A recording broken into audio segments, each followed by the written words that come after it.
Good afternoon, everybody. It's Leonard Gage coming at you once more with a video diary entry for the book Soft Thorns by Bridget DeVoe. Compilation of poetry and thoughts and lessons learned, inspirations, and all of that wonderful stuff. So, um, it has been a minute since I've done one of these. I just posted one recently titled You Were Absent the Whole Time. And that was basically just from Bridget having realized that there was never really any love within that connection, with her guy, within that relationship that, was not centered on love or anything. But in this week's segment, this I feel this one gets a bit interesting, in that we kind of get to put the guy in the hot seat this time. We cried the last one. The last one was very personal to me. Um, I related to it in a lot of ways. And, even in this one, I relate to it in quite a number of ways. But this week, we really get to put the guy in the hot seat and ask some rather, thought provoking but heart gripping questions. In my vision within this segment, I kind of see this dark room, and we have a candle lit.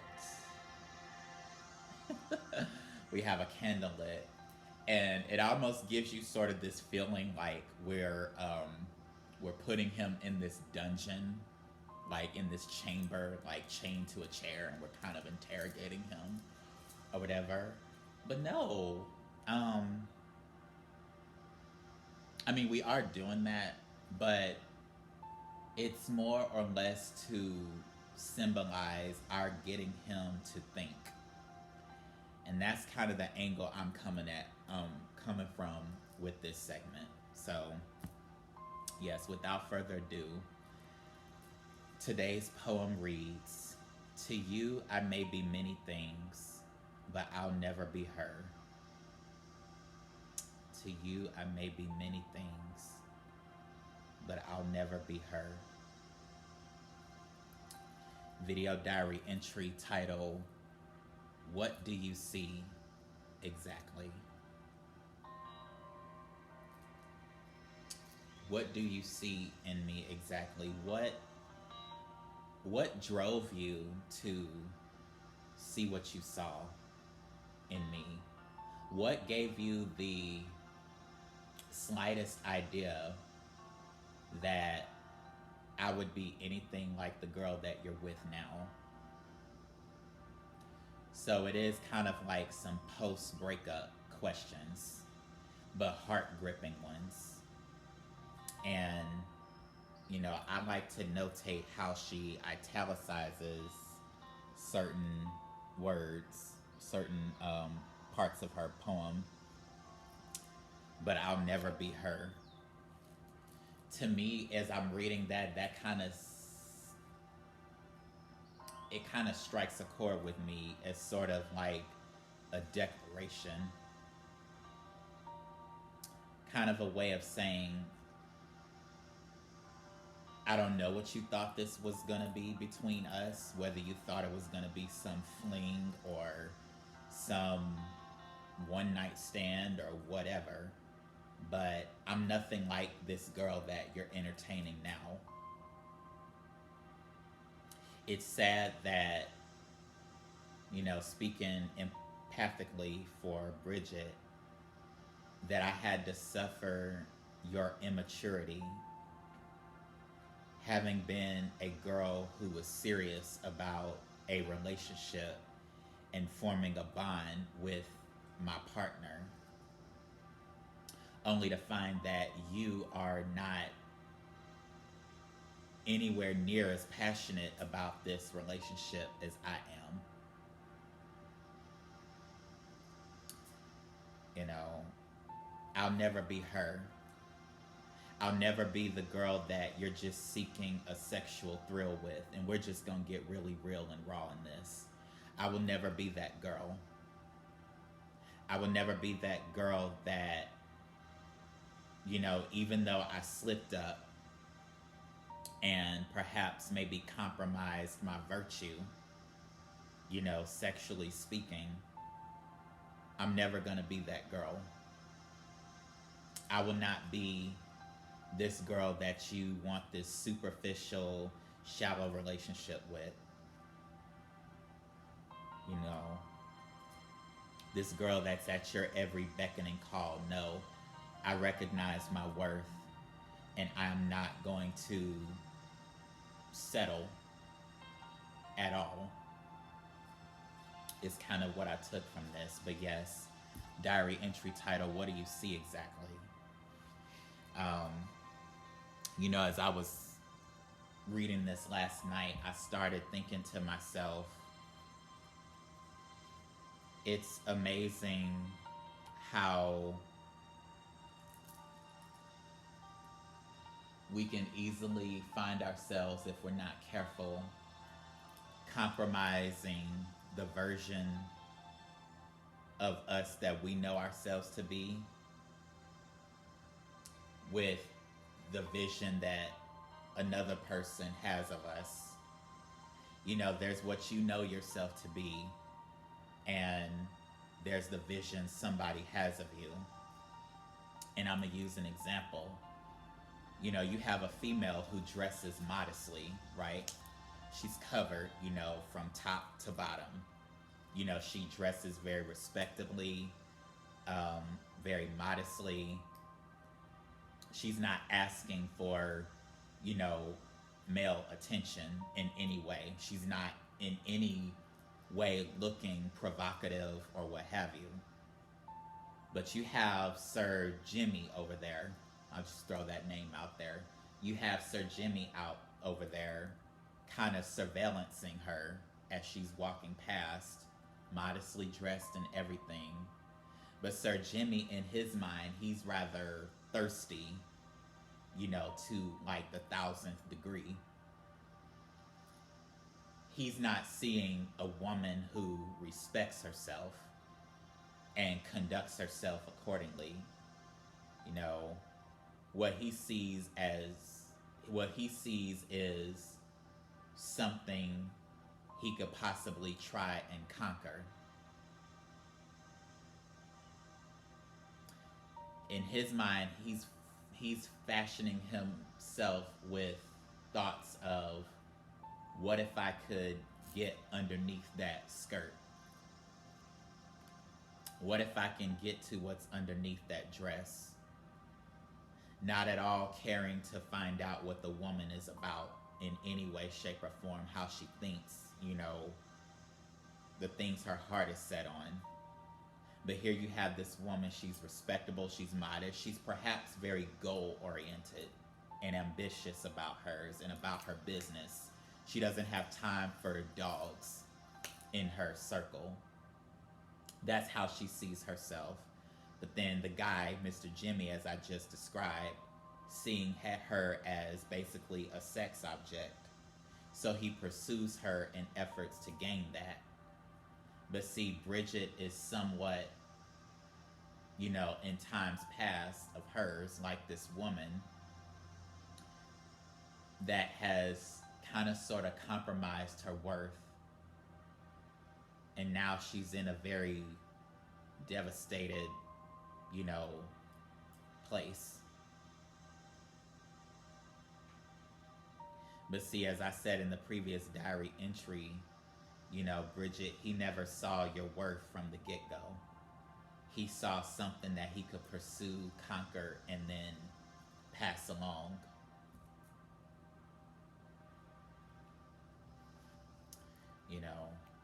And hence the diary entry title, what do you see exactly? You see me as her, thinking it's just anything goes or whatever.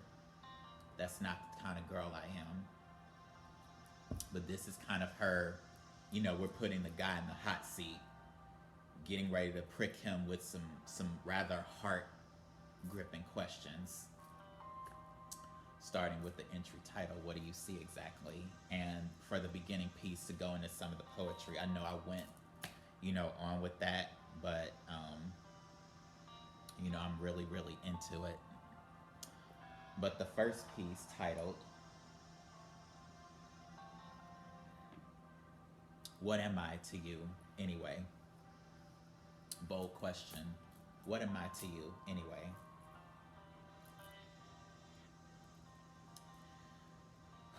Perhaps you saw me as a conquest, like the night oft times views the stars, that shall never fully conquer, triumph at all with her bothersome tactics, her breathtaking lines like the psalmistry of black silk touching the hands, fondling the heart, fingering the soul.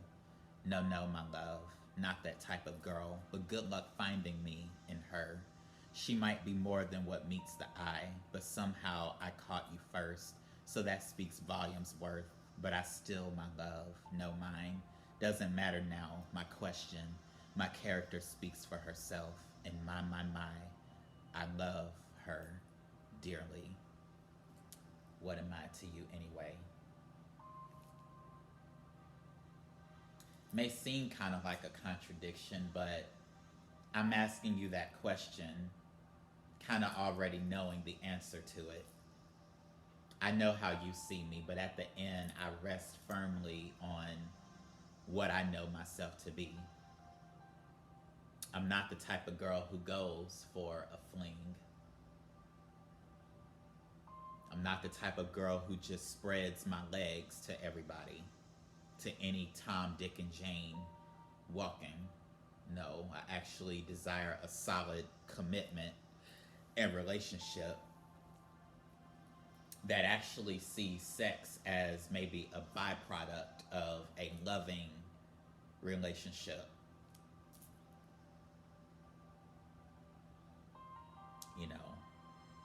Marriage really specifically, but a byproduct of real intimacy. If you take sex out of the picture, what exactly are we? What does our relationship look like?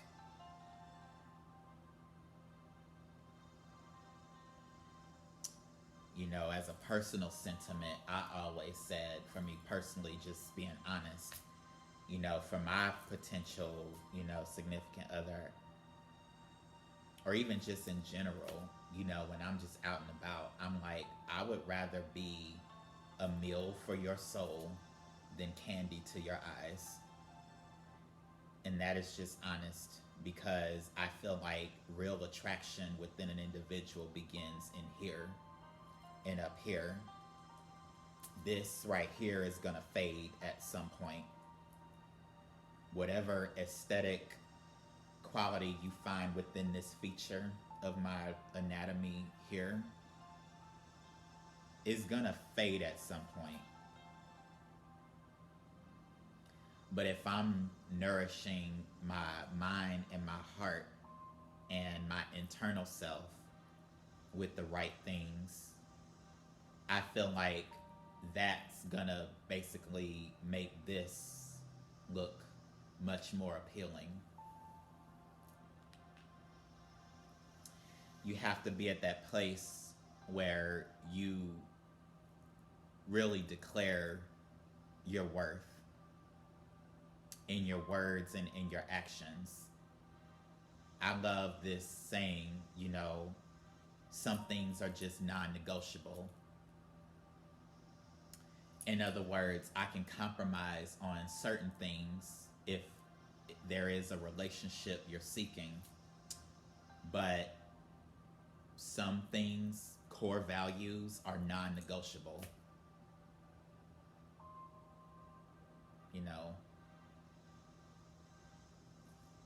If it's one person I'm looking to be in a relationship with, a commitment with one person, and not having any and everybody in my bedroom and in my house, you know,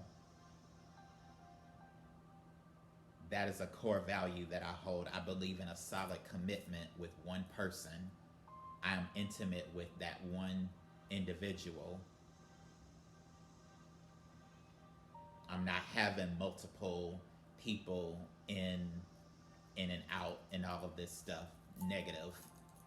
That would be a deal breaker.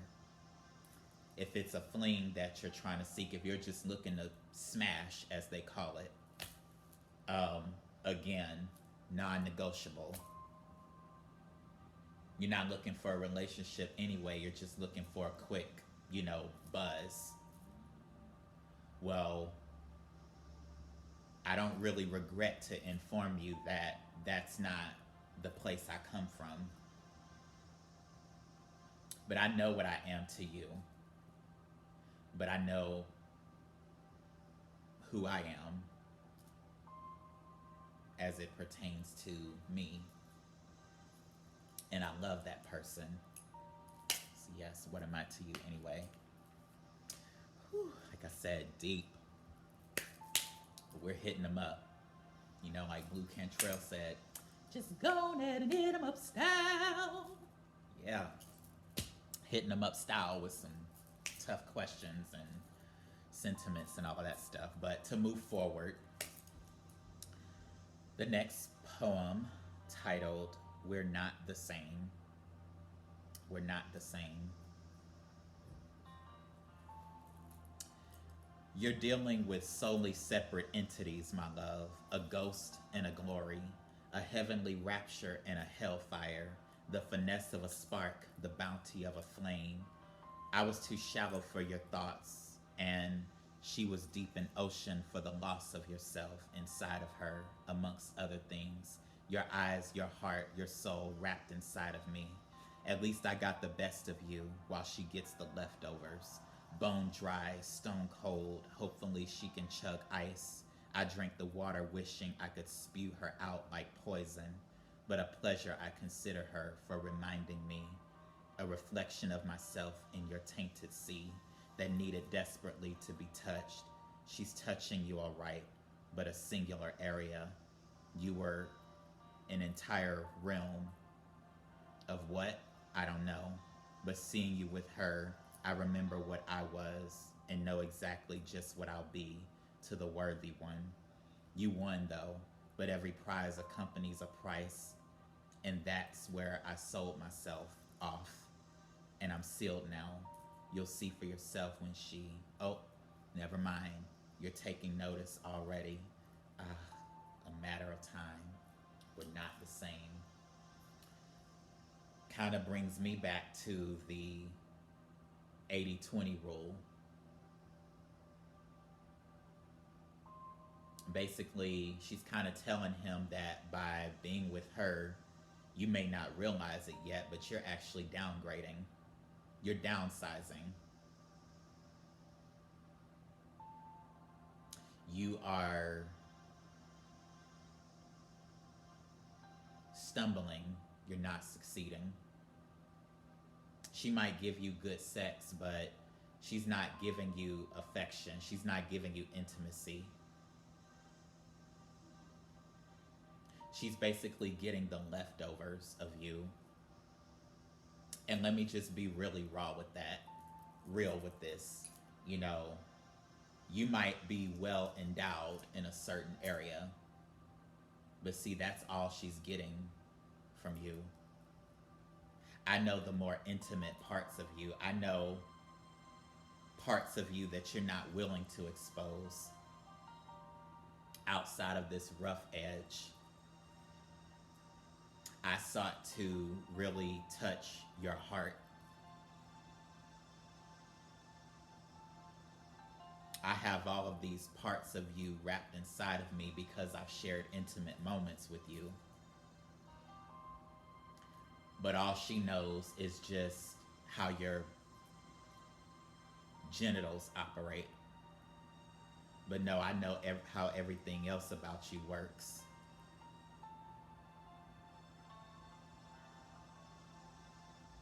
sex and then intimacy. Intimacy is where I know you in ways that could pleasure me outside of what your genitals could do. You performed pleasurous acts towards me outside of genitalia usage.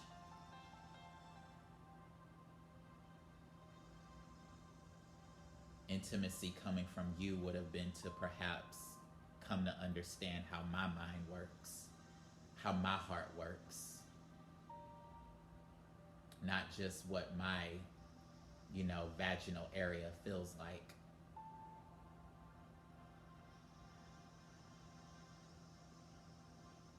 And it's a sad thing because this generation today, it's rather disheartening.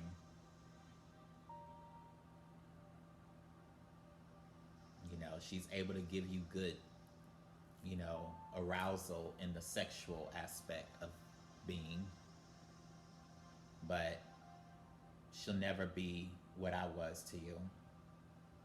A person that loved you, a person that actually gave a crap despite yours.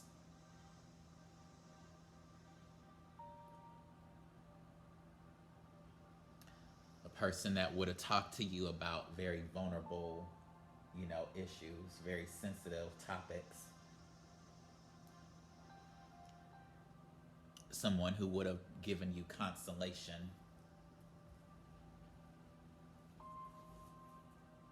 And not with my genitalia necessarily, but no, with my heart.